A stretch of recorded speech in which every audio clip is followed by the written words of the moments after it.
since I'm the #1 in professional wrestling, everybody wants to jump on the bandwagon, man. The legend who became Hulk Hogan was first drawn to wrestling as a fan.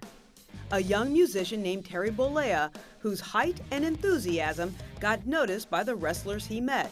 And they said, man, if you could gain some weight and get a little bit of shape, you got a little charisma there, you might be able to fit any of us.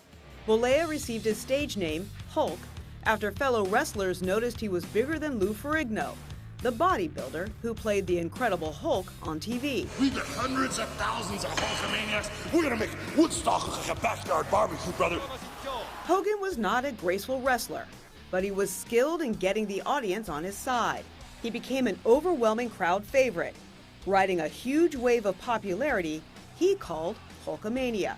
For me, you can turn your TV on some weekends and catch 10 saturating hours of Hulk Hogan or more, so I spent a lot of time in front of the camera. Hogan's pride in his work got him into legal trouble.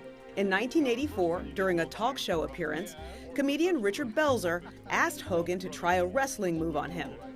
Hogan put Belzer in a real sleeper hold, causing him to pass out and collapse onto the hard studio floor. Belzer ended up with a deep cut to the back of his head. He filed a lawsuit against Hogan and the World Wrestling Federation, which was settled out of court.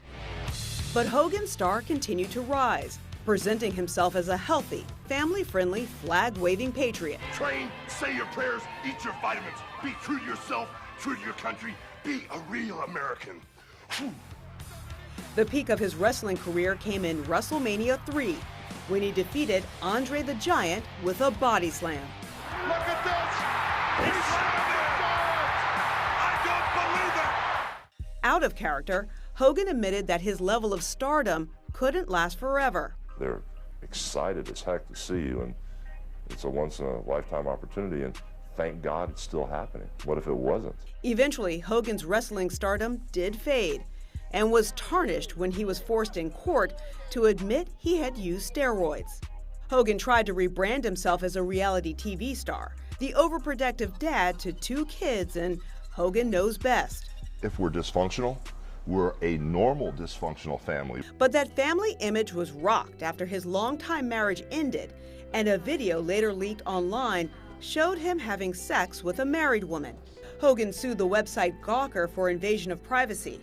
The case ultimately bankrupted Gawker and ended with a $31 million settlement for Hogan. I think we made history today because I think we protected a lot of people from maybe going through what I went through.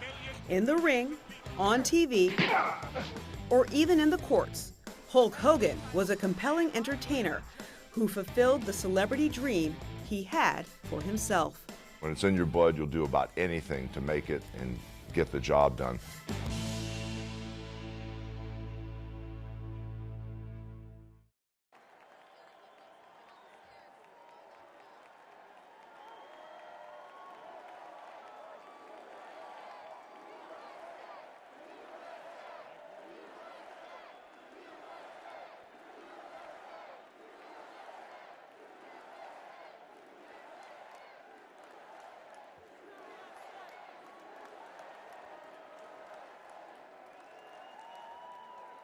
Well, let me tell you something, brother.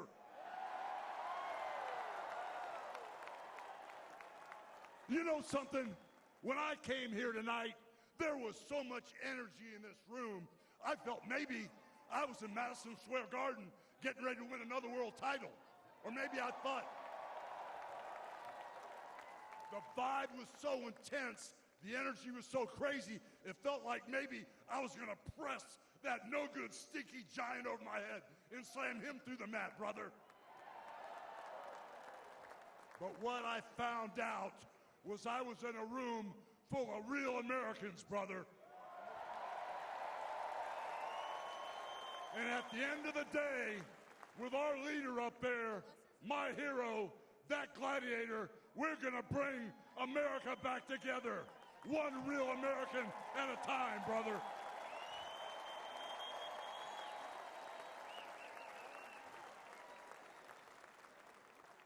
You know something? I've seen some great tag teams in my time. But what happened last week when they took a shot at my hero. And they tried to kill the next president of the United States. Enough was enough. And I said, let Trumpomania run wild, brother. Let Trumpomania rule again. Let Trumpomania make America great again.